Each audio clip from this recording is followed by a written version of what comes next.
How to sign out from eBay account on PC. Hello and welcome back to our YouTube channel How to Tutorials. In today's video, I'm going to show you how you can log out or sign out from your eBay account on PC. If you have been logged into your eBay account on PC, then here's how you can sign out or log out from your account.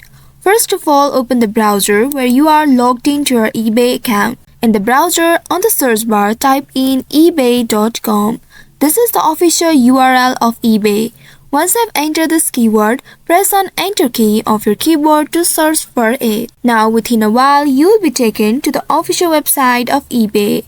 Here, if you are logged into your account, you will land on this interface. Here at the top left, you will be able to see your profile name.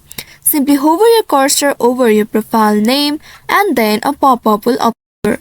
Here, you can simply click on the sign out option from the pop-up and then wait for a few seconds. After that, you will be signed out or logged out from your eBay account. Now from here, if you would like to sign in back in the future, go on the sign in again and then use your credentials in order to log into your eBay account. So by following these steps, you should be able to log out or sign out from your eBay account. I hope this tutorial was helpful. If yes, don't forget to like, share and subscribe to our channel. Also hit that bell icon to never miss any updates from us. Thank you for watching.